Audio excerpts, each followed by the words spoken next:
D'énormes impacts d'astéroïdes qui tombent du ciel comme une pluie mortelle. Des planètes entières entrant en collision et se réduisant en poussière. Un trou noir qui a fait disparaître le reste de sa galaxie il y a 100 millions d'années. Et des étoiles massives qui secouent l'univers comme nul autre objet. Tenez-vous prêt à être soufflé par les 10 explosions les plus importantes que l'on puisse rencontrer dans le cosmos. Ce sont les plus grandes explosions de l'univers.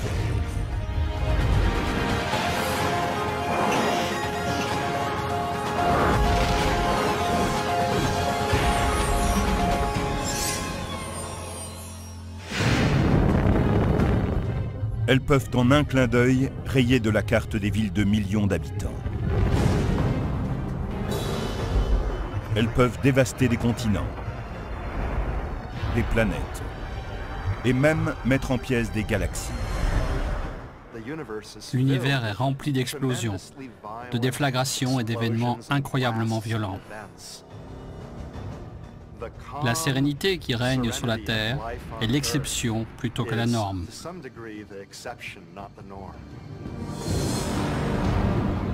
Et qu'il s'agisse de collisions massives ou d'explosions d'étoiles entières, elles ont de nombreux éléments en commun. D'une certaine manière, une explosion ou une déflagration peut être considérée comme une énorme et soudaine libération d'énergie. Quand on libère beaucoup d'énergie dans un élément qui possède déjà une structure, généralement cela détruit cette structure et nous semble catastrophique. Mais les lois de la nature vont récupérer cette énergie et la reconstruire sous une autre forme. En 1994, une vingtaine de fragments de la comète Shoemaker-Levy 9 ont percuté Jupiter de plein fouet.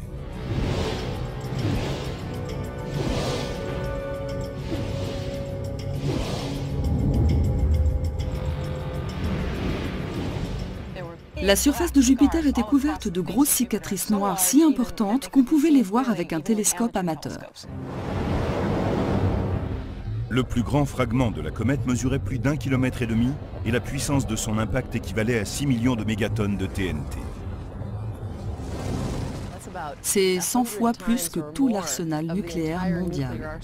Si l'on prenait toutes les bombes qui existent sur Terre et qu'on les fasse sauter en une seule et énorme explosion, on frôlerait à peine l'intensité de la collision entre ces fragments et Jupiter.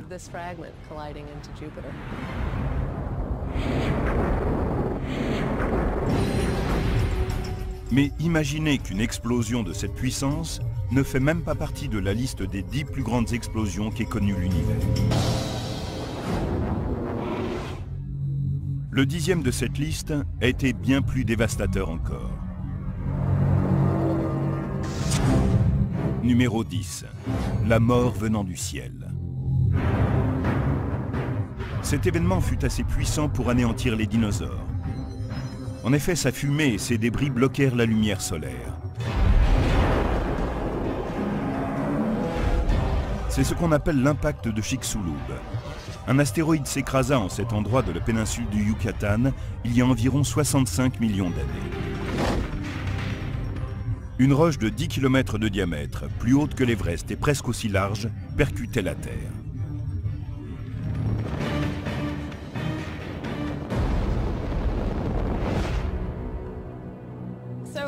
Je suis assise devant le cratère d'un météore situé en Arizona.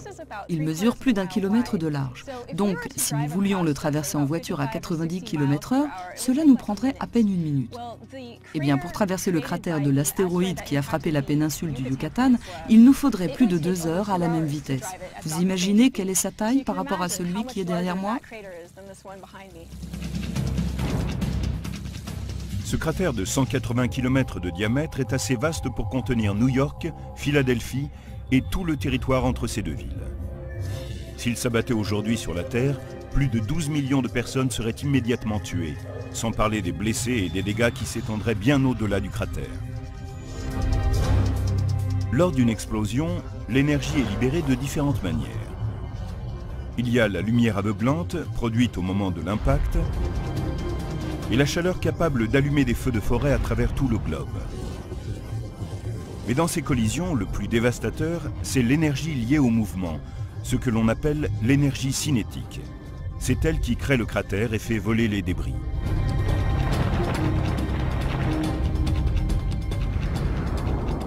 L'énergie de l'impact qui a donné naissance au cratère de Chicxulub devait être considérable. Elle devait avoisiner les 250 millions de mégatonnes. C'est énorme. La plus grosse bombe qui ait jamais explosé sur Terre faisait 50 mégatonnes. Comparé à ces 250 millions, cela vous donne une idée. L'énergie relâchée était également 40 fois plus importante que lorsque les fragments de la comète Shoemaker-Levy 9 ont frappé Jupiter. Comprendre la quantité d'énergie cinétique relâchée lors d'un impact d'astéroïde consiste simplement à résoudre une équation composée de nombreux chiffres. Ce qu'il faut garder en tête quand on étudie l'énergie de ce type de collision, c'est la formule de l'énergie cinétique, l'énergie du mouvement. Un demi par m multiplié par v carré. La masse est le carré des vitesses. La masse m est le poids de l'objet et la vitesse v, la vitesse à laquelle il se déplace. On peut avoir d'énormes quantités d'énergie pour un objet assez gros ou assez rapide. Si l'on considère que l'astéroïde de Chicxulub était aussi lourd que le mont Everest et qu'il se déplaçait à plus de 80 000 km/h, c'est-à-dire à peu près 50 fois plus vite qu'une balle de revolver, il n'y a aucun doute, c'était l'une des plus grosses explosions de l'univers.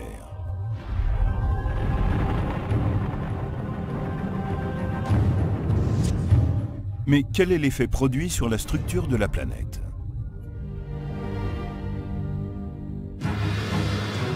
Un expert en explosifs place une petite charge sous la peau d'une pastèque pour simuler le type d'énergie relâchée lorsque l'astéroïde a frappé la Terre.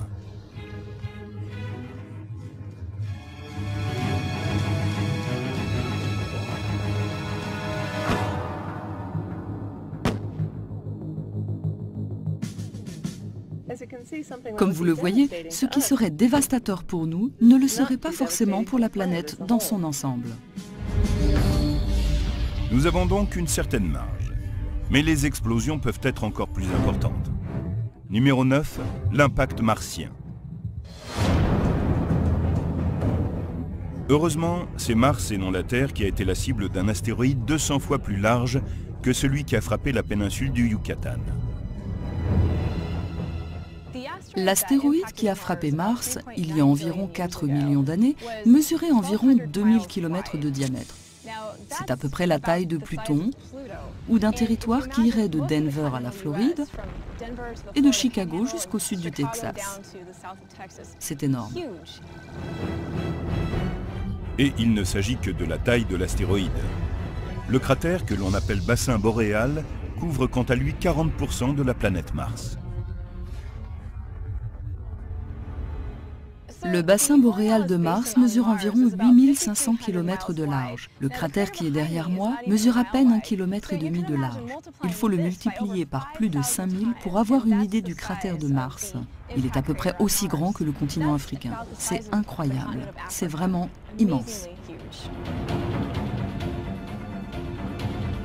L'astéroïde qui a frappé Mars n'était pas plus rapide que celui qui a frappé le Yucatan, mais sa masse était plusieurs fois supérieure. Et l'événement produisit une libération d'énergie beaucoup plus importante. Cela représente environ une énergie 1 million de fois plus élevée, c'est-à-dire 250 millions de mégatonnes. Ça fait beaucoup. C'est pourquoi on trouve sur Mars un aussi vaste bassin boréal. Si un astéroïde comme celui-là frappait aujourd'hui la Terre, le bilan se compterait en milliards de morts. Et peu après, il n'y aurait plus aucune forme de vie sur la planète.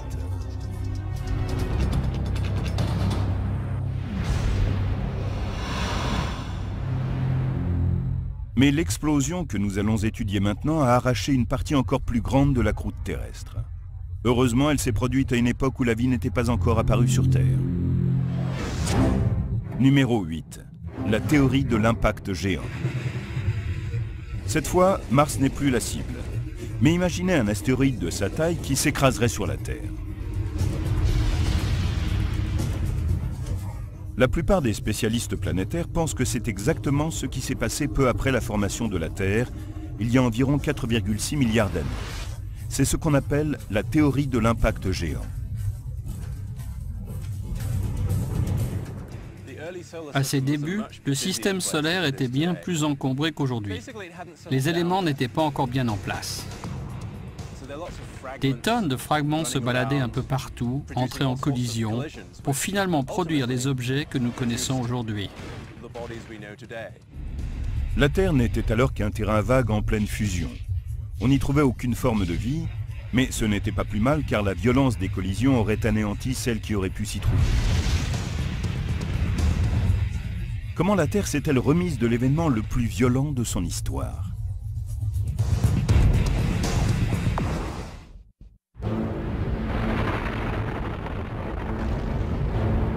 Beaucoup des plus grandes explosions de l'univers sont déclenchées par des comètes ou des astéroïdes qui frappent des planètes.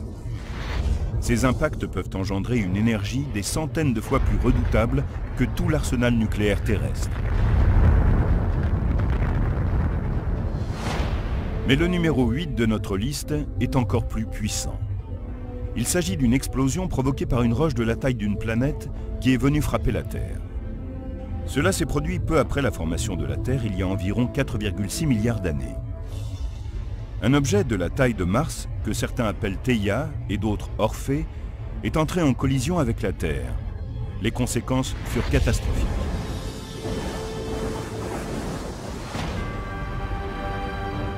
Cette proto-Terre, d'une taille 3 fois supérieure à celle de Mars, a libéré bien plus d'énergie cinétique que l'astéroïde de la taille de Pluton qui a frappé Mars.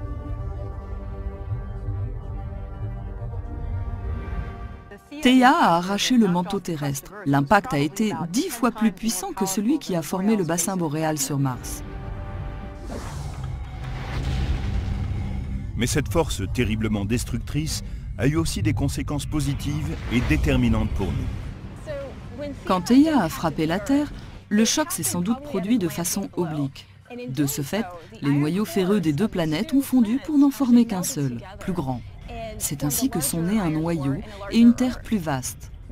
Au cours de l'impact, le manteau de Theia a sans doute volé en éclats, ainsi qu'une partie de la croûte terrestre, car Theia était un peu plus petite. Tous ces débris de croûte se sont mis à flotter en orbite avant de s'assembler pour former la Lune.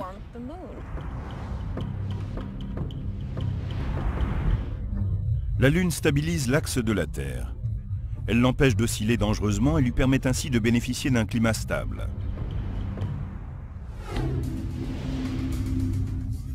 Elle a également ralenti progressivement le rythme de rotation de la Terre jusqu'aux 24 heures que nous connaissons aujourd'hui. Pour simuler la puissance de cette explosion, notre expert en explosifs a placé une charge sur une pastèque qui représente la Terre. Va-t-elle cette fois être pulvérisée?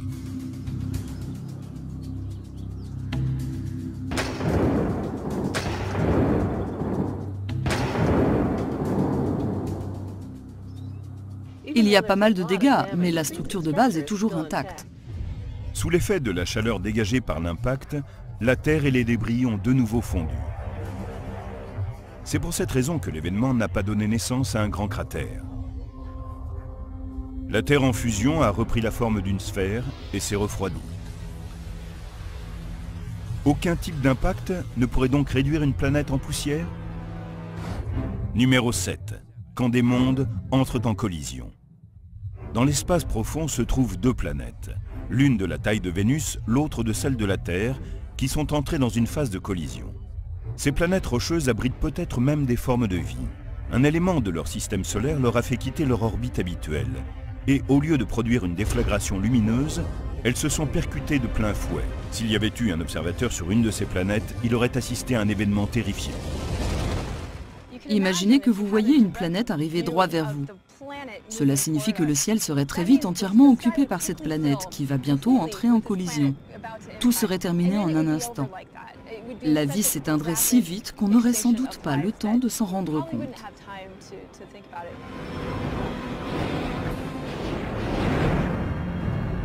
Ce scénario catastrophe n'a rien de fictif.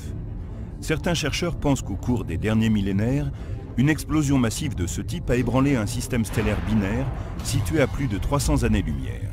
Il s'agit de BD plus 20307 dans la constellation du Verseau.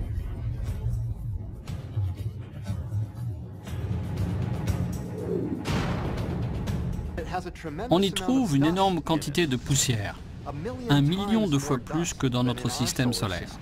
Nous pensons que cette poussière a été produite par la collision de deux planètes de la taille de la Terre et de Vénus à peu près. Elles se sont percutées. Elles se sont mutuellement détruites en produisant une énorme quantité de poussière. Il faut beaucoup d'énergie pour que deux planètes se pulvérisent ainsi. Il s'agit d'une puissance non pas des centaines, mais des millions, voire des milliards de fois plus importante que l'arsenal nucléaire mondial. Avec une charge de ce type, nous n'allons pas simplement détacher un morceau de cette pastèque, nous allons la faire voler en 1000 morceaux.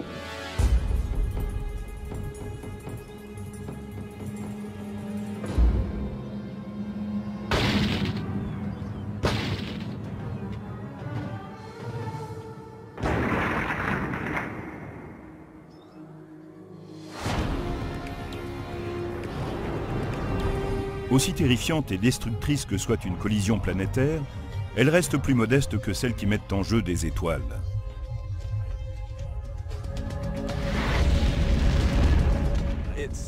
C'est une toute autre histoire.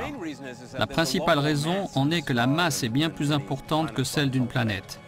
Et puis, il y a toutes sortes de mécanismes qui peuvent entrer en jeu.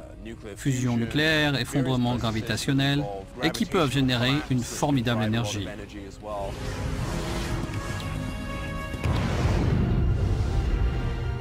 L'une de ces explosions d'énergie est le numéro 6 de notre liste, les éruptions de magnétars. Les magnétars sont des étoiles à neutrons qui tournent très rapidement. Ils se forment lorsque des étoiles qui font plusieurs fois la taille de notre Soleil s'éteignent et s'effondrent sur elles-mêmes. Imaginez que le Soleil, dont le diamètre est de 1 392 000 km, se rétrécissait jusqu'aux 60 km² de l'île de Manhattan. On estime que toute cette matière condensée dans un si petit espace serait 10 millions de fois plus solide que l'acier. Pour vous donner une idée de l'incroyable densité d'une étoile à neutrons, si ce bouchon était rempli de matière d'étoiles à neutrons, il pèserait environ 100 milliards de tonnes sur Terre, plus que cette colline, plus que la montagne entière. Le nom magnétar vient du fait que certaines étoiles à neutrons, pour des raisons que nous ignorons encore, possèdent les champs magnétiques les plus importants de l'univers.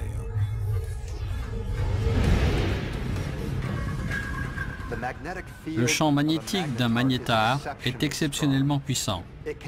Il peut être 1000 millions de milliards plus puissant que celui de la Terre. C'est fantastique.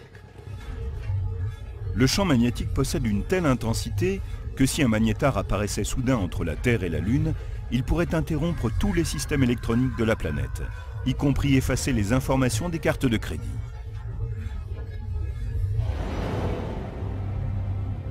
Si les éruptions de magnétars sont si puissantes, c'est que les champs magnétiques autour de certaines zones de l'étoile se tordent parfois tellement qu'ils ne peuvent aller plus loin. Et à ce moment-là, ils se détendent comme un ressort.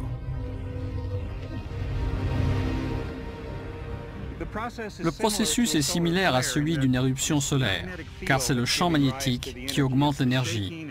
Ce sont les secousses, les enchevêtrements, les reconnexions de lignes de force qui vont dans différentes directions, qui produisent l'énergie qui donne sa puissance à l'éruption.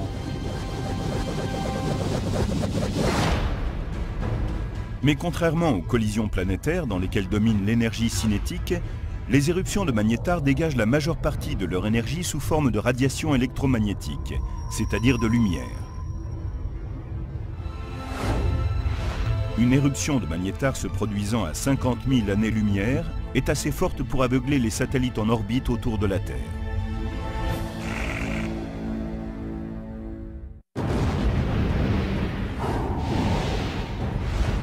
Les plus grosses explosions de l'univers dépassent tout ce que l'on peut imaginer sur notre planète.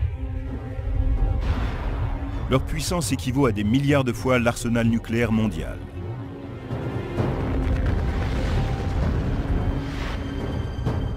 Les éruptions qui jaillissent de ces incroyables étoiles à neutrons que sont les magnétars est le numéro 6 de la liste.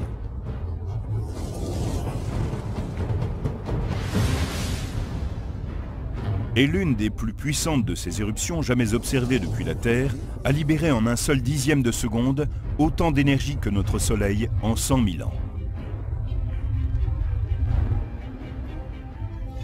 En 2004, une déflagration est produite par un magnétar appelé SGR 1806-20, situé dans la constellation du Sagittaire. Il se trouve à 50 000 années-lumière de la Terre, à l'autre bout de la Voie lactée. C'était incroyablement puissant. Cette énergie s'est déployée en un dixième de seconde. Elle a détruit les détecteurs des satellites qui passaient par là. Il s'agissait de l'explosion la plus lumineuse d'un objet extérieur à notre système solaire. On n'avait jamais vu ça. Et pourtant, l'événement se produisait à 50 000 années-lumière de là. Mais quelle est la relation entre la luminosité et la puissance d'une explosion? Je suis dans une chambre noire et maintenant, je vais allumer une ampoule. Sa luminosité dépend de deux éléments. La puissance de l'ampoule qui s'exprime en watts, c'est-à-dire l'énergie qu'elle envoie à chaque seconde, mais aussi la distance à laquelle je me trouve de l'ampoule.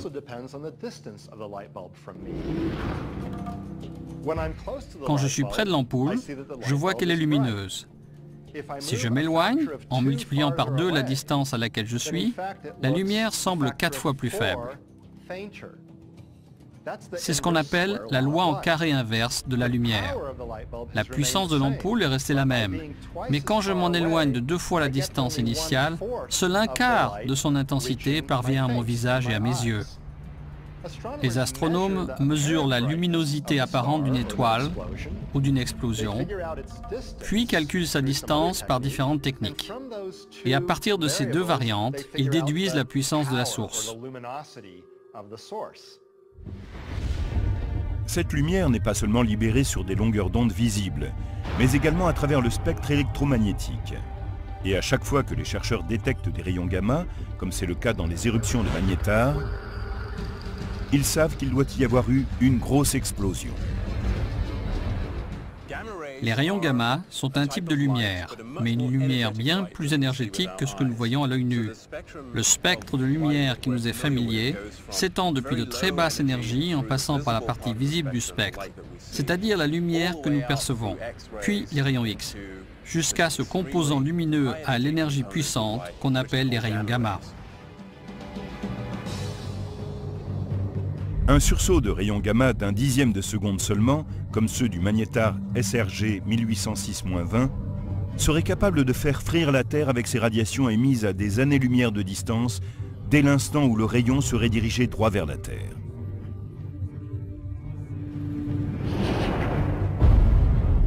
Mais les explosions de l'univers ne durent pas toute une fraction de seconde. Numéro 5. L'explosion d'une durée de 100 millions d'années. À 2,6 milliards d'années-lumière de la Terre, un trou noir supermassif, des milliards de fois plus grand que le Soleil, a causé des ravages au centre d'un amas de galaxies. MSA 735 a libéré 2 jets continus de particules dans des directions opposées.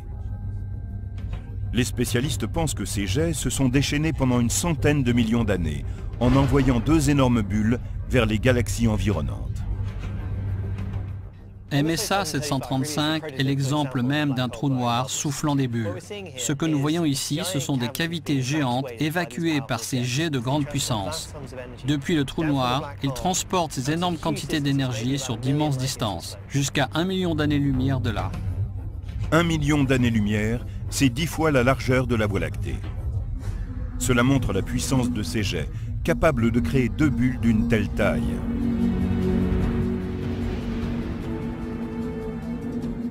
L'énergie totale de ces 2 bulles est stupéfiante.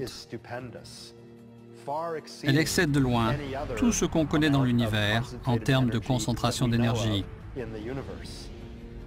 Mais il faut se souvenir que cette énergie a été libérée sur plus de 100 millions d'années. Cela signifie que pour une unité de temps, la quantité d'énergie relâchée n'était pas si importante. Pourtant, les jets sont assez puissants pour lancer les particules à des vitesses de millions de kilomètres/heure, équivalentes à environ un quart de celle de la lumière. Les jets et les bulles produits sortent d'1% seulement des trous noirs de l'univers. Les forces près de ces monstres sont tellement gigantesques qu'au lieu de tout avaler, ils finissent par repousser certaines particules. Il est important de souligner que ces explosions gigantesques ne correspondent pas à l'explosion du trou noir lui-même, mais plutôt d'éjections de particules qui sont à proximité. En entrant en collision, elles peuvent, dans certains cas, être éjectées de cette région proche du trou noir.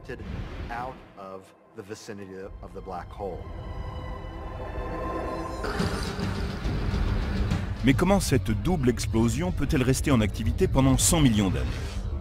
Ce n'est qu'une question de quantité de matière cosmique disponible. Rappelons que celle-ci provient des planètes et des soleils qui sont étirés et déchirés jusqu'à n'être plus que des atomes qui sont attirés vers les trous noirs. Ces jets, dont nous avons vu qu'ils sont en activité depuis une centaine de millions d'années, disposent toujours d'une immense quantité de carburant. Ce processus peut donc durer encore très longtemps, des centaines de millions d'années. Maintenant, imaginez que l'on prenne une partie importante de cette énergie et qu'on la libère en moins de 2 secondes. Selon les spécialistes, c'est ce qui se produit lors de l'explosion numéro 4, un bref sursaut de rayons gamma. Les rayons gamma sont plus concentrés que les éruptions de magnétar. C'est un rayon très concentré de radiation, comme un rayon laser. Il sort en étroits faisceaux. Ce faisceau de rayons gamma se déplace plus vite que les particules qui sortent des jets émis par les trous noirs. Les observations montrent que l'énergie émise se déplace à une vitesse très proche de celle de la lumière, 99,9999% de la vitesse de la lumière.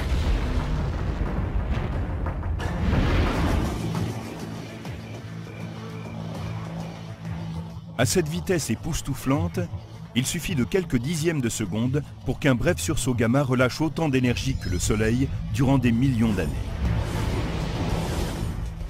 Mais pendant longtemps, les spécialistes ne parvenaient pas à comprendre pourquoi certains sursauts gamma duraient plusieurs secondes ou même plusieurs minutes, et d'autres, plus communs, une fraction de seconde seulement. Et puis, en 2005, une explosion de rayons gamma conduisit les chercheurs à élaborer une nouvelle théorie. Des étoiles à neutrons d'une densité extraordinaire se détruisant mutuellement. La puissance des bombes atomiques fabriquées par l'homme n'est rien à côté des explosions cosmiques où des galaxies s'entrechoquent. Tandis que nous continuons à examiner les 10 plus grosses explosions de l'univers, ces épisodes cataclysmiques produisent en ce moment même autant d'énergie que le Soleil au cours de millions d'années. Les brefs sursauts gamma portent le numéro 4. Pendant des années, les spécialistes ont cru connaître l'origine des longs sursauts gamma qui durent plus de 2 secondes et peuvent même aller jusqu'à plusieurs minutes. Ils viennent de galaxies qui contiennent des étoiles massives. Quand certaines étoiles massives meurent, elles s'effondrent et explosent en libérant d'incroyables quantités d'énergie, des jets concentrés de rayons gamma. Mais en 2005, des détecteurs ont repéré dans l'espace un puissant sursaut gamma qui n'a duré qu'une fraction de seconde. C'était passionnant, car les sursauts de rayons gamma que nous avions observés auparavant étaient de la catégorie des longs sursauts gamma, issus de galaxies où s'éteignaient des étoiles massives. Ici, on avait quelque chose de différent. Ce sursaut gamma était bref et venait d'une région où il n'y a pas d'étoiles massives.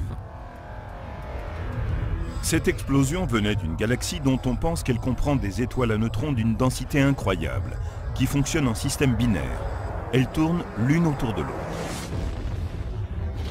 Les spécialistes pensent qu'un sursaut gamma aussi bref et puissant se produit lorsque 2 étoiles à neutrons entrent dans une danse fatale. Elles tournent de plus en plus près l'une de l'autre et finissent par se percuter.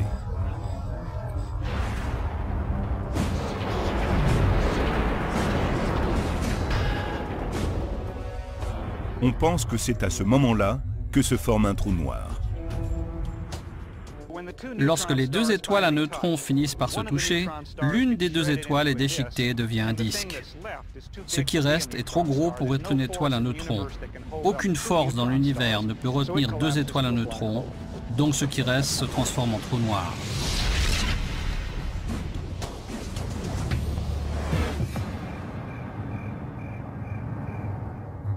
Le 9 mai 2005, un sursaut gamma, GRB 050509b, est le second à naître cette année-là. Mais c'est le premier qu'on parvient à localiser. Il ne semble pas très lumineux depuis la Terre, mais c'est parce qu'il se trouve à une distance de 2,2 milliards d'années-lumière.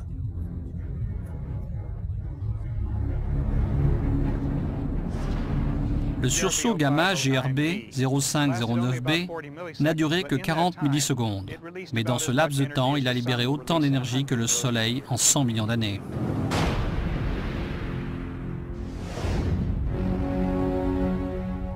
La puissance dégagée par une collision d'étoiles ne peut rivaliser avec la quantité d'énergie libérée quand une étoile explose de l'intérieur.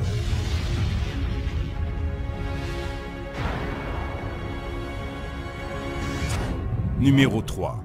Les supernovas. Quand les grandes étoiles meurent, elles ne s'éteignent pas, comme ce sera sans doute le cas pour le Soleil. Elles produisent une forte explosion.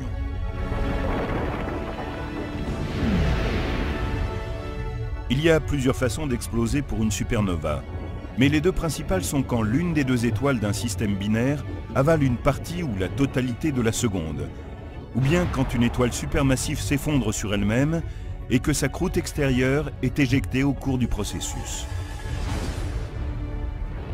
Dans les deux cas, une quantité stupéfiante d'énergie est relâchée en un court laps de temps.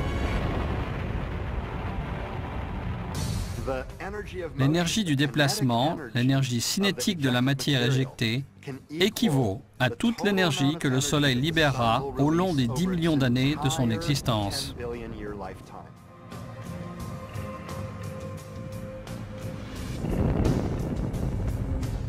Les supernovas de type binaire sont comme une bombe à hydrogène, dans laquelle la fusion nucléaire conduit à une explosion massive.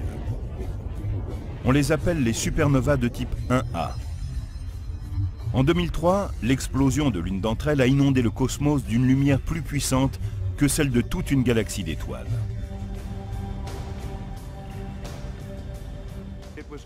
Elle était 20 milliards de fois plus lumineuse que ce que le Soleil produit en 2 semaines. Et cela provenait d'un objet à peine plus gros que la Lune, d'environ 1,4 fois la masse du Soleil, d'une explosion thermonucléaire, d'une fusion. Dans le cas d'un autre type de supernova, la supernova à effondrement de cœur, une quantité incroyable d'énergie est libérée lorsque la croûte extérieure craque et est mise en pièces par le noyau plus dense de l'étoile. Imaginez que cette balle de ping-pong représente le matériau externe de l'étoile, plus léger, tandis que cette balle représente le noyau interne, lourd. On peut constater que la balle de ping-pong ne rebondit pas très fort. Et voilà le rebond de l'autre balle. Et maintenant, on va s'apercevoir que lorsque je les envoie ensemble, le rebond de la balle colorée propulse la balle de ping-pong beaucoup plus haut.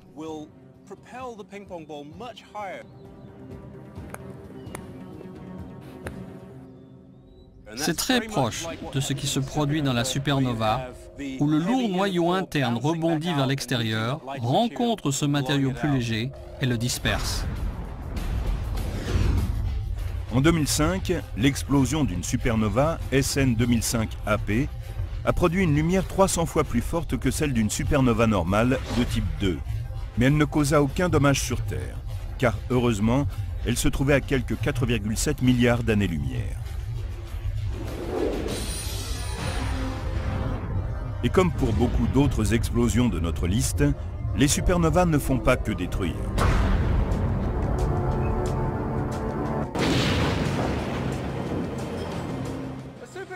Une supernova est un peu comme un centre de recyclage. Il y a beaucoup de matière dans ces étoiles massives. De 8 à 100 fois la masse du Soleil. Une grande quantité de matériaux va être retraitée dans ces étoiles, tout comme des masses de déchets vont être recyclées dans ce centre spécialisé. Dans l'univers, la matière est dominée par des éléments comme l'hydrogène et l'hélium.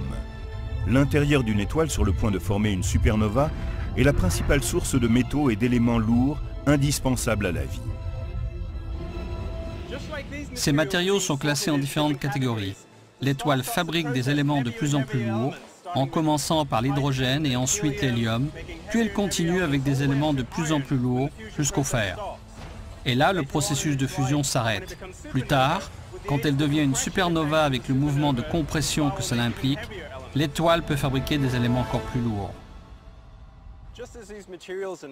Tout comme ces matériaux qui sont maintenant mis en ballot, traités et préparés à quitter le centre de recyclage et à revenir dans notre monde pour être réutilisés, les matériaux fabriqués dans les étoiles et projetés ensuite dans l'univers par l'explosion d'une supernova vont être également réutilisés. Ils pourront servir dans d'autres étoiles ou d'autres planètes. C'est ce dont nous sommes constitués. C'est la matière même de nos corps. Ces éléments lourds ont été fabriqués dans une supernova.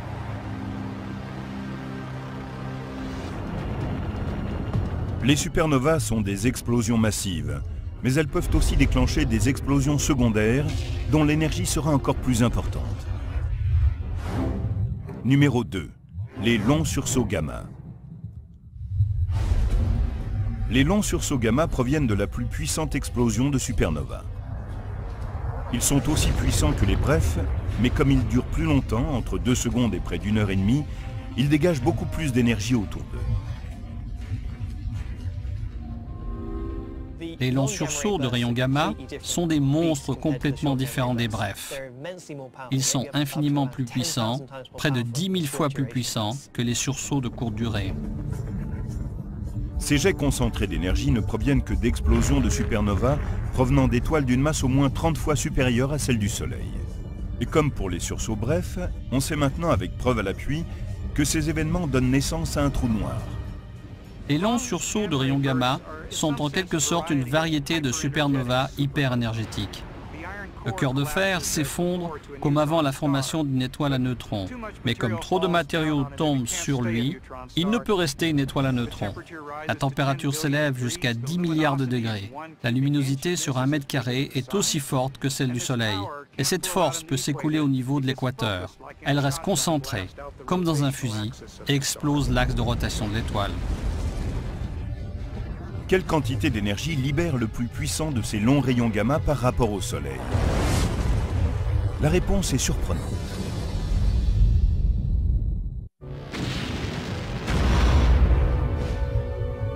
Nous en sommes au numéro 2 de notre liste, les longs sursauts de rayons gamma.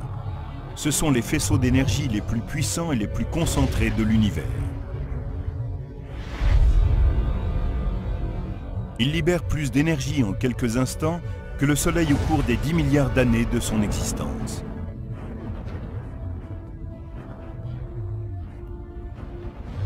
La clé de leur puissance dévastatrice est liée au degré de concentration de leur énergie. Un expert des armes à feu illustre ce point avec 2 fusils à pompe différents. Tout d'abord un fusil court, avec lequel le tir se disperse rapidement après avoir quitté le barillet, contrairement au sursaut gamma.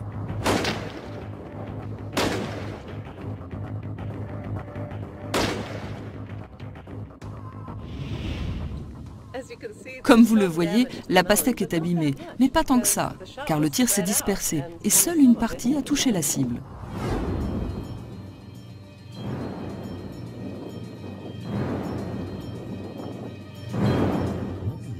Maintenant, notre expert utilise une arme avec un long canon qui permet un tir concentré, comme dans un sursaut de rayons gamma.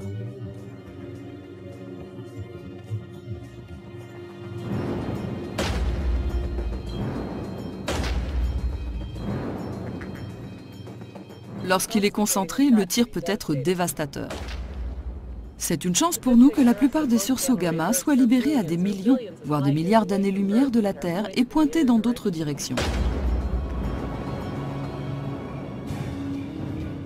On pense que ces jets concentrés sont tirés lorsqu'une étoile massive s'effondre en un trou noir. En 2008, les spécialistes ont détecté un des plus puissants sursauts de rayons gamma jamais enregistrés, le sursaut GRB 08091C. Il a duré 23 minutes.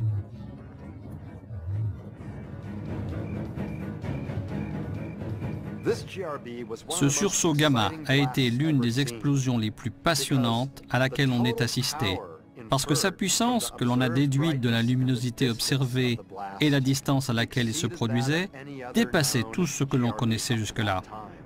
On peut dire aussi que les particules énergétiques ont été projetées en deux jets, dont la vitesse équivalait à 99,9999% de celle de la lumière. Les sursauts gamma sont si puissants le long des faisceaux de particules et de radiation que si certains étaient dirigés dans notre direction, ils pourraient détruire toute forme de vie sur la Terre, quand bien même ils prendraient leur origine à des milliers d'années-lumière de notre planète. Mais si les sursauts gamma longs sont les explosions les plus puissantes de l'univers, pourquoi ne sont-ils qu'en deuxième place sur notre liste? C'est que la première place revient à un événement qui ne s'est pas produit à l'intérieur de l'univers, mais au moment de sa formation. Numéro 1, le Big Bang. Cette mère de toutes les explosions est sur le plan technique une expansion et non une explosion, car elle ne s'est pas tenue à une zone précise. Il ne s'agissait pas d'une explosion qui se serait produite quelque part dans l'espace. C'est tout l'espace, le tissu même de l'espace-temps qui est né. Donc, si on cherche la plus forte explosion, le Big Bang est une explosion aussi puissante qu'il est possible de l'être. C'est tout l'univers qui explosait pour prendre forme. La vitesse et les températures du Big Bang dépassaient tout ce qui a jamais pu se produire dans l'univers. Ce sont des températures au-delà de ce que l'on peut imaginer. Des milliers de millions de degrés, si l'on veut utiliser les échelles habituelles. C'est bien au-delà de n'importe quelle autre explosion, que ce soit sur Terre, qu'il s'agisse d'une étoile ou de quoi que ce soit d'autre. Les chercheurs pensent pouvoir, en théorie, remonter si près du moment où s'est produit le Big Bang qu'une fraction de seconde ne peut même pas en rendre compte.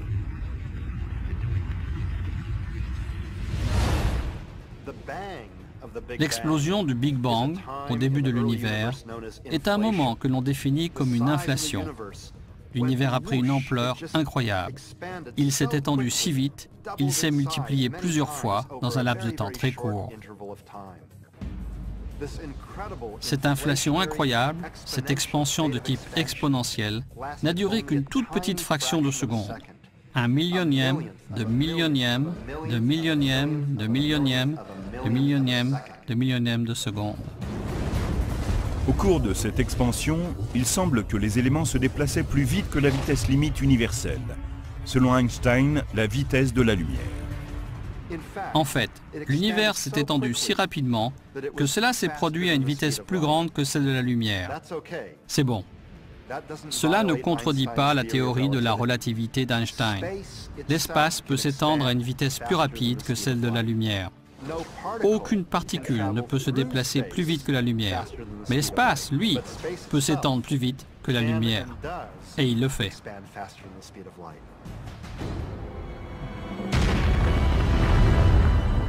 Le Big Bang est la plus puissante des grandes explosions de l'univers. Mais ces brusques libérations d'énergie font bien plus que de détruire.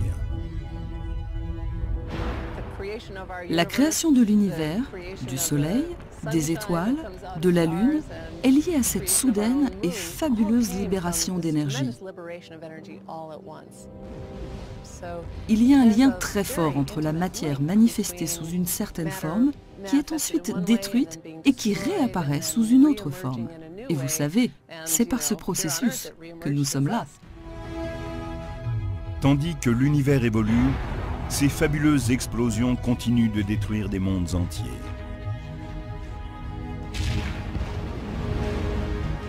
Et de créer de nouvelles possibilités.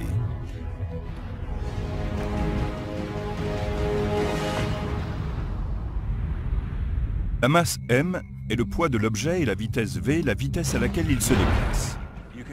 On peut avoir d'énormes quantités d'énergie pour un objet assez gros ou assez rapide. Si l'on considère que l'astéroïde de Chicxulub était aussi lourd que le mont Everest et qu'il se déplaçait à plus de 80 000 km/h, c'est-à-dire à peu près 50 fois plus vite qu'une balle de revolver, il n'y a aucun doute. C'était l'une des plus grosses explosions de l'univers.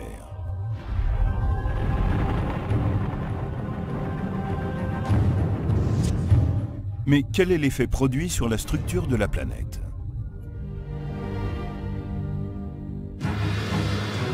Un expert en explosifs place une petite charge sous la peau d'une pastèque pour simuler le type d'énergie relâchée lorsque l'astéroïde a frappé la Terre.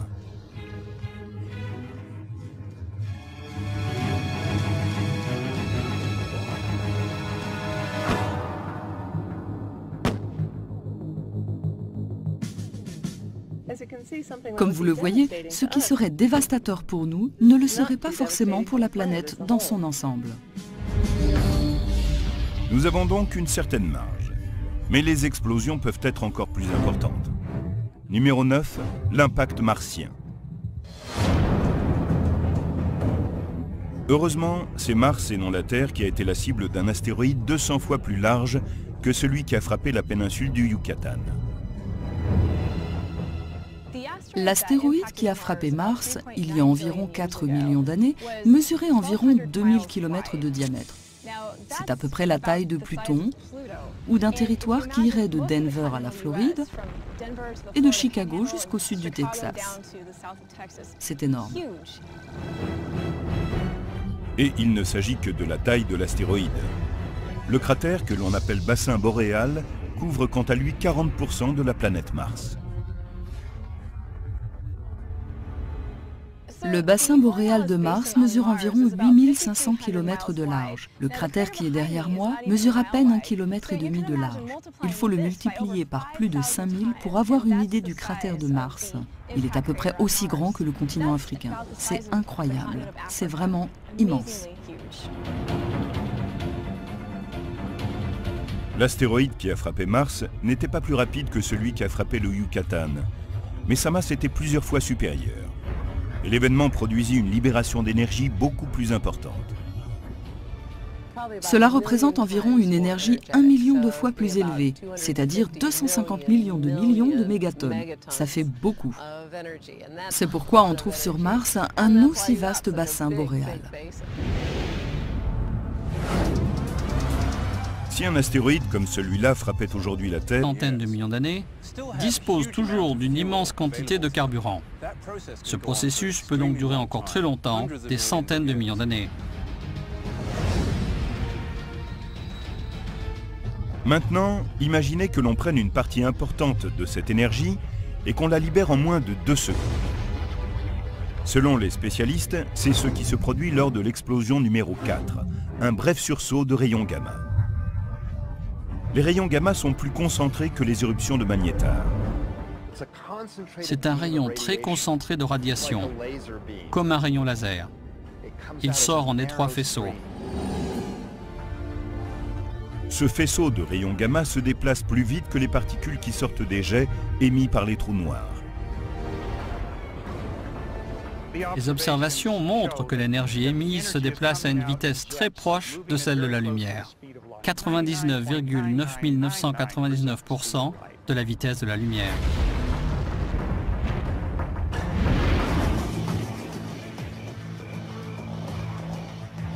À cette vitesse époustouflante, il suffit de quelques dixièmes de seconde pour qu'un bref sursaut gamma relâche autant d'énergie que le Soleil durant des millions d'années.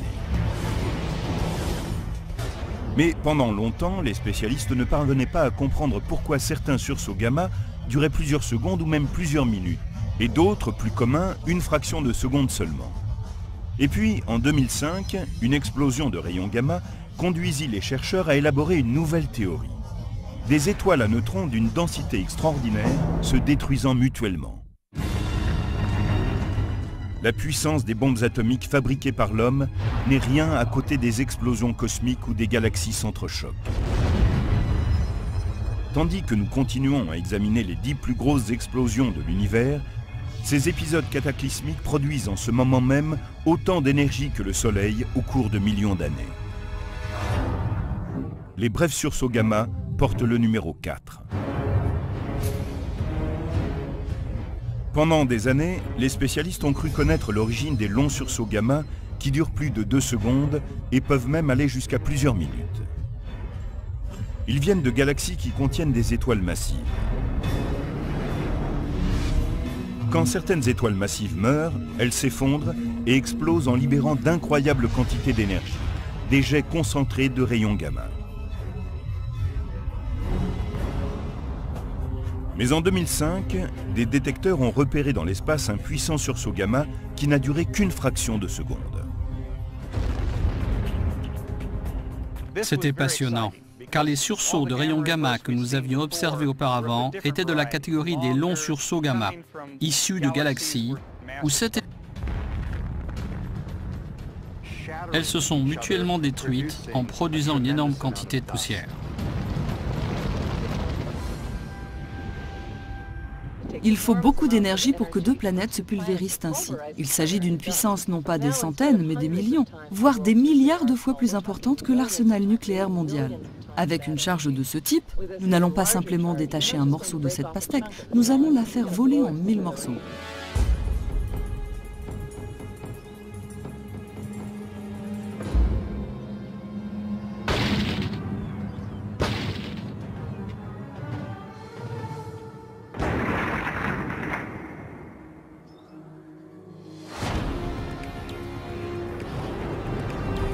Aussi terrifiante et destructrice que soit une collision planétaire, elle reste plus modeste que celles qui mettent en jeu des étoiles.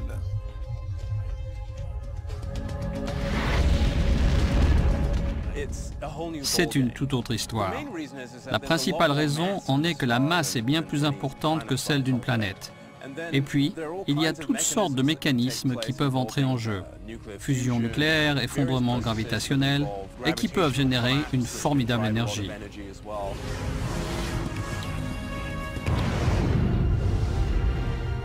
L'une de ces explosions d'énergie est le numéro 6 de notre liste, les éruptions de magnétars. Les magnétars sont des étoiles à neutrons qui tournent très rapidement.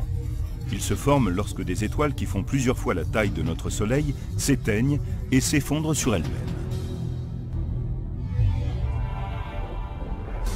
Imaginez que le Soleil, dont le diamètre est de 1 392 000 km, se rétrécissait jusqu'aux 60 km² de l'île de Manhattan. On estime que toute cette matière condensée dans un si petit espace serait 10 millions de fois plus solide que l'acier. Pour vous donner une idée de l'incroyable densité d'une étoile à neutrons, si ce bouchon était rempli de matière d'étoiles à neutrons, il pèserait environ 100 milliards de tonnes sur Terre, plus que cette colline, plus que la montagne entière. Le nom magnétar vient du fait que certaines étoiles à neutrons, pour des raisons que nous ignorons encore, possèdent les champs magnétiques les plus importants de l'univers.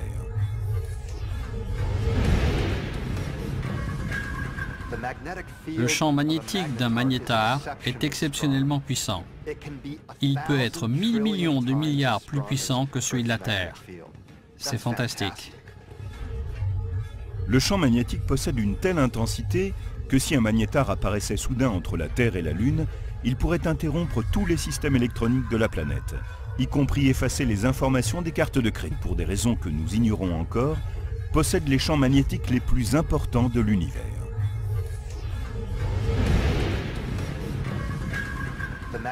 Le champ magnétique d'un magnétar est exceptionnellement puissant. Il peut être 1000 millions de milliards plus puissant que celui de la Terre. C'est fantastique. Le champ magnétique possède une telle intensité que si un magnétar apparaissait soudain entre la Terre et la Lune, il pourrait interrompre tous les systèmes électroniques de la planète, y compris effacer les informations des cartes de crédit.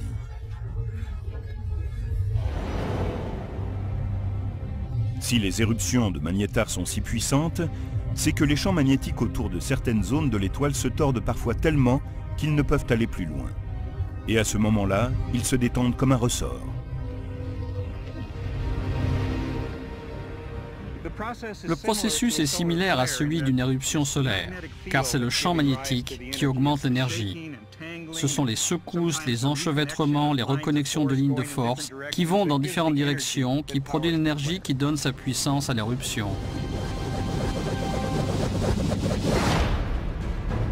Mais contrairement aux collisions planétaires dans lesquelles domine l'énergie cinétique, Les éruptions de magnétars dégagent la majeure partie de leur énergie sous forme de radiation électromagnétique, c'est-à-dire de lumière. Une éruption de magnétar se produisant à 50 000 années-lumière est assez forte pour aveugler les satellites en orbite autour de la Terre.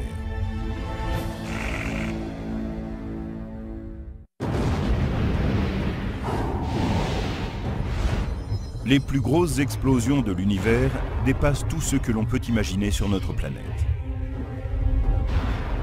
Leur puissance équivaut à des milliards de fois l'arsenal nucléaire mondial.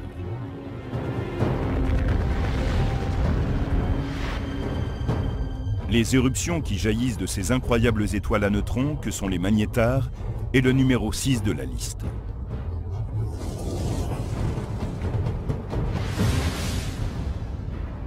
Et l'une des plus puissantes de ces éruptions jamais observées depuis la Terre a libéré en un seul dixième de seconde autant d'énergie que notre Soleil en 100 000 ans. En 2004, une déflagration est produite par un magnétar appelé SGR 1806-20, situé dans la constellation du Sagittaire. Il se trouve à 50 000 années-lumière de la Terre, à l'autre bout de la Voie lactée. C'était incroyablement puissant. Cette énergie s'est déployée en un dixième de seconde.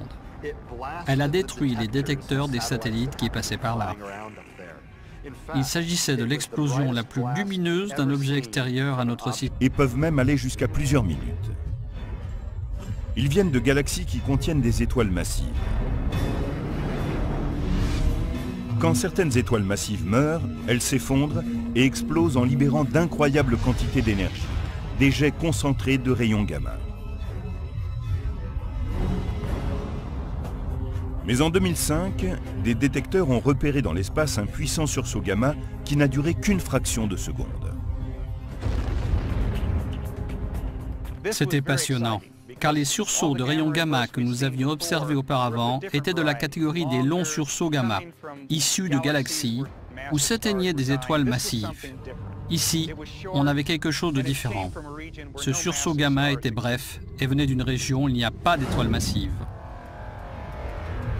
Cette explosion venait d'une galaxie dont on pense qu'elle comprend des étoiles à neutrons d'une densité incroyable, qui fonctionnent en système binaire. Elles tournent l'une autour de l'autre. Les spécialistes pensent qu'un sursaut gamma aussi bref et puissant se produit lorsque deux étoiles à neutrons entrent dans une danse fatale. Elles tournent de plus en plus près l'une de l'autre et finissent par se percuter.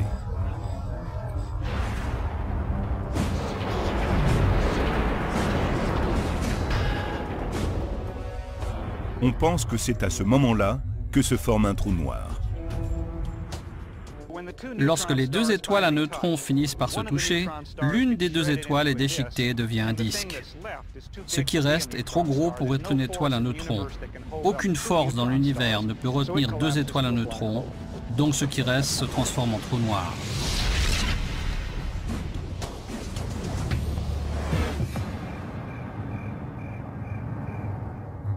Le 9 mai 2005, un sursaut gamma, GRB 050509b, est le second à naître cette année-là. Mais c'est le premier qu'on parvient à localiser. Il ne semble pas très lumineux depuis la Terre, mais c'est parce qu'il se trouve à une distance de 2,2 milliards d'années-lumière.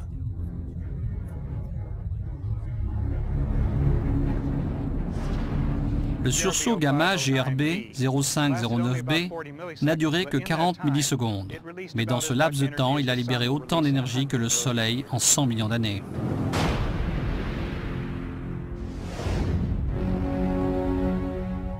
La puissance dégagée par une collision d'étoiles ne peut rivaliser avec la quantité d'énergie libérée quand une étoile explose de l'intérieur.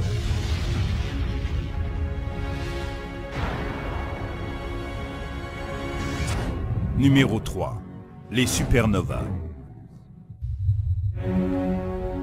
Quand les grandes étoiles meurent, elles ne s'éteignent pas, comme ce sera sans doute le cas pour le Soleil.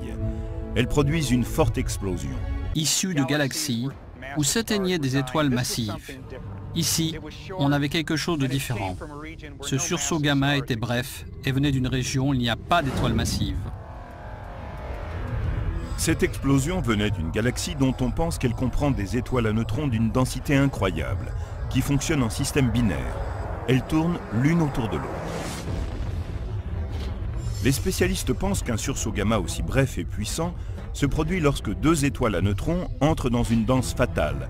Elles tournent de plus en plus près l'une de l'autre et finissent par se percuter.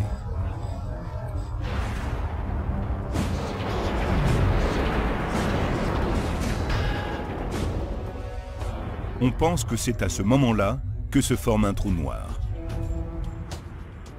Lorsque les deux étoiles à neutrons finissent par se toucher, l'une des deux étoiles est déchiquetée et devient un disque. Ce qui reste est trop gros pour être une étoile à neutrons. Aucune force dans l'univers ne peut retenir deux étoiles à neutrons, donc ce qui reste se transforme en trou noir.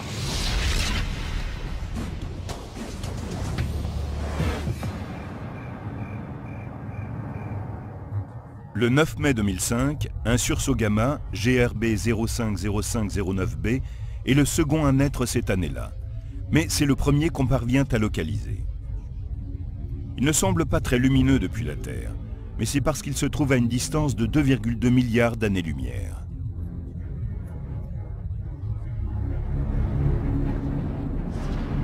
Le sursaut gamma GRB 0509b n'a duré que 40 millisecondes, mais dans ce laps de temps, il a libéré autant d'énergie que le Soleil en 100 millions d'années.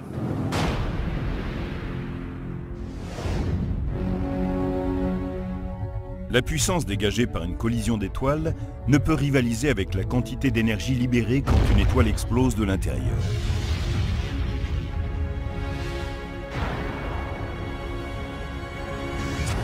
Numéro 3. Les supernovas. Quand les grandes étoiles meurent, elles ne s'éteignent pas, comme ce sera sans doute le cas pour le Soleil. Elles produisent une forte explosion.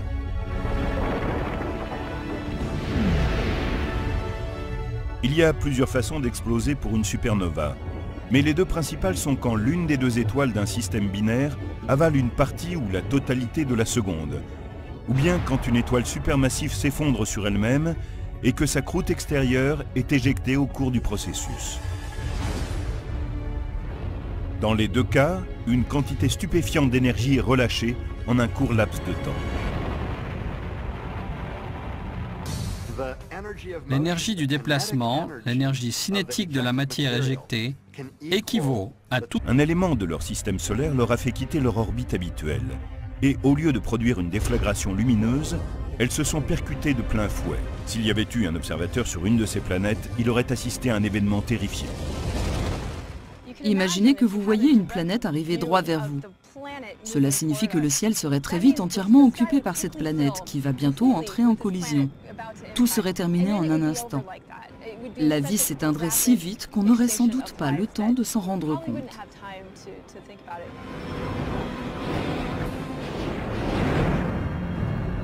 Ce scénario catastrophe n'a rien de fictif. Certains chercheurs pensent qu'au cours des derniers millénaires, une explosion massive de ce type a ébranlé un système stellaire binaire situé à plus de 300 années-lumière. Il s'agit de BD plus 20307 dans la constellation du Verseau.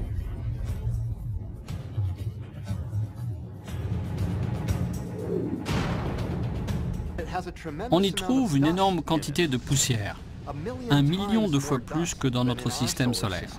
Nous pensons que cette poussière a été produite par la collision de deux planètes, de la taille de la Terre et de Vénus, à peu près.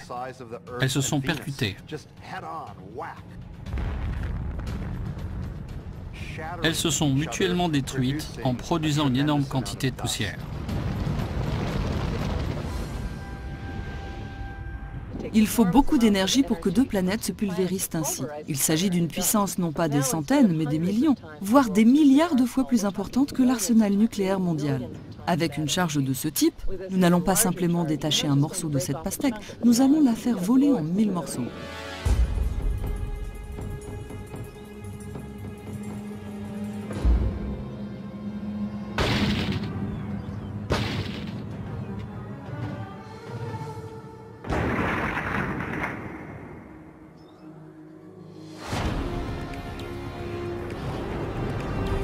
Aussi terrifiante et destructrice que soit une collision planétaire, elle reste plus modeste que celles qui mettent en jeu des étoiles.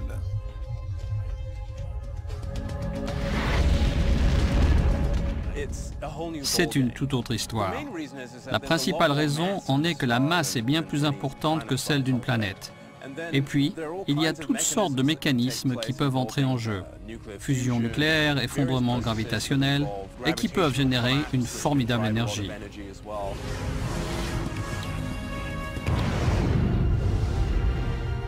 L'une de ces explosions d'énergie est le numéro 6 de notre liste, les éruptions de magnétars. Les magnétars sont des étoiles à neutrons qui tournent très rapidement. Ils se forment lorsque des étoiles qui font plusieurs fois la taille de notre Soleil s'éteignent et s'effondrent sur elles-mêmes. Et cela provenait d'un objet à peine plus gros que la Lune, d'environ 1,4 fois la masse du Soleil, d'une explosion thermonucléaire, d'une fusion.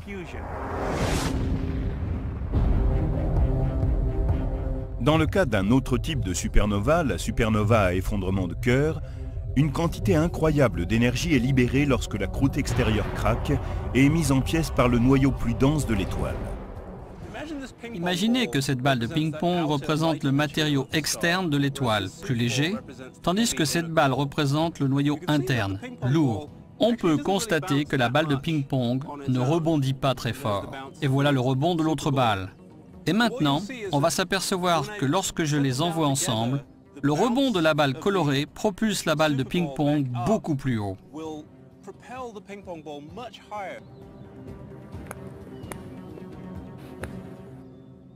C'est très proche de ce qui se produit dans la supernova, où le lourd noyau interne rebondit vers l'extérieur, rencontre ce matériau plus léger et le disperse. En 2005, l'explosion d'une supernova SN 2005 AP a produit une lumière 300 fois plus forte que celle d'une supernova normale de type 2. Mais elle ne causa aucun dommage sur Terre, car heureusement, elle se trouvait à quelques 4,7 milliards d'années-lumière. Et comme pour beaucoup d'autres explosions de notre liste, les supernovas ne font pas que détruire.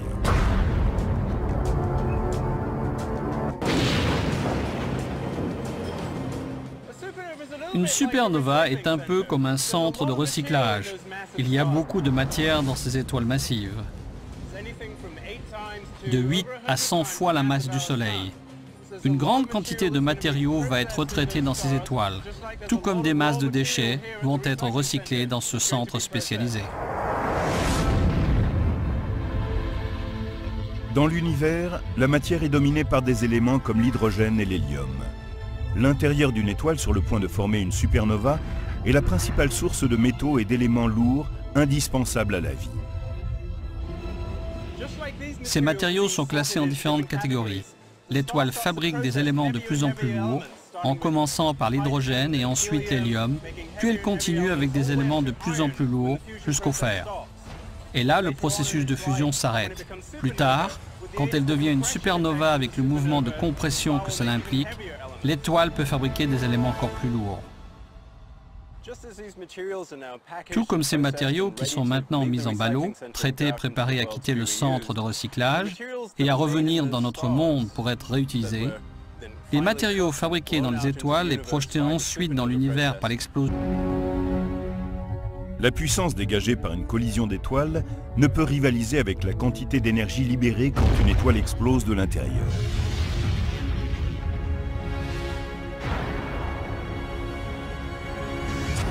Numéro 3. Les supernovas. Quand les grandes étoiles meurent, elles ne s'éteignent pas, comme ce sera sans doute le cas pour le Soleil. Elles produisent une forte explosion.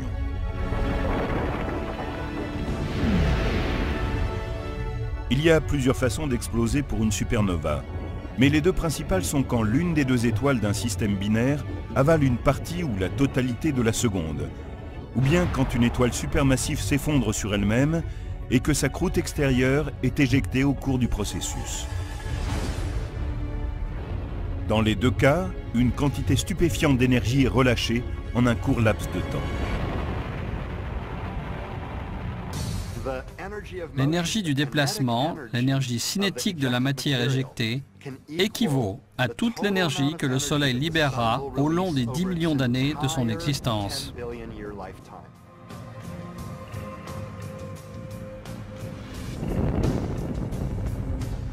Les supernovas de type binaire sont comme une bombe à hydrogène, dans laquelle la fusion nucléaire conduit à une explosion massive.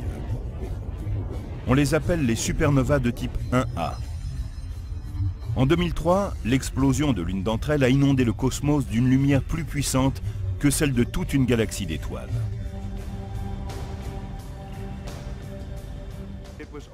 Elle était 20 milliards de fois plus lumineuse que ce que le Soleil produit en 2 semaines. Et cela provenait d'un objet à peine plus gros que la Lune, d'environ 1,4 fois la masse du Soleil, d'une explosion thermonucléaire, d'une fusion. Dans le cas d'un autre type de supernova, la supernova à effondrement de cœur, une quantité incroyable d'énergie est libérée lorsque la croûte extérieure craque et est mise en pièces par le noyau plus dense de l'étoile. Imaginez que cette balle de ping-pong représente le matériau externe de l'étoile, plus léger, tandis que cette balle représente le noyau interne, lourd. On peut constater que la balle de ping-pong ne rebondit pas très fort. Et voilà le rebond de l'autre balle. Et maintenant, on va s'apercevoir que lorsque je les envoie ensemble, le rebond de la balle colorée propulse la balle de ping-pong beaucoup plus haut.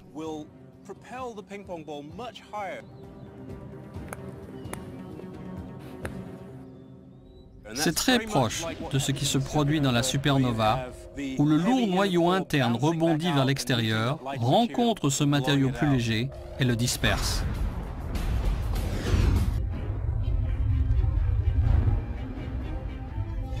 En 2004, une déflagration est produite par un magnétar appelé SGR 1806-20, situé dans la constellation du Sagittaire. Il se trouve à 50 000 années-lumière de la Terre, à l'autre bout de la Voie lactée. C'était incroyablement puissant. Cette énergie s'est déployée en 1/10 de seconde.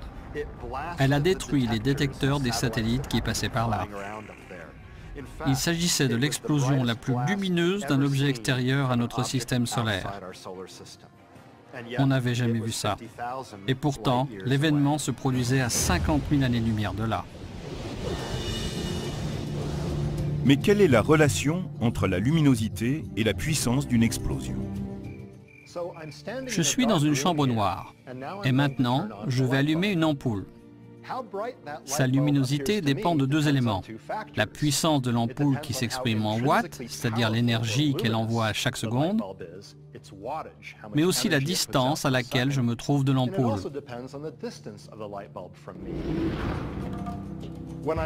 Quand je suis près de l'ampoule, je vois qu'elle est lumineuse. Si je m'éloigne, en multipliant par 2 la distance à laquelle je suis, la lumière semble 4 fois plus faible. C'est ce qu'on appelle la loi en carré inverse de la lumière. La puissance de l'ampoule est restée la même, mais quand je m'en éloigne de 2 fois la distance initiale, seul 1/4 de son intensité parvient à mon visage et à mes yeux. Les astronomes mesurent la luminosité apparente d'une étoile ou d'une explosion, puis calculent sa distance par différentes techniques. Et à partir de ces 2 variantes, ils déduisent la puissance de la source. Cette lumière n'est pas seulement libérée sur des longueurs d'onde visibles, mais également à travers le spectre électromagnétique. Et à chaque fois que les chercheurs détectent des rayons gamma, comme c'est le cas dans les éruptions de magnétars, ils savent qu'il doit y avoir eu une grosse explosion. Les rayons gamma sont un type de lumière, mais une lumière bien plus énergétique que ce que nous voyons à l'œil nu.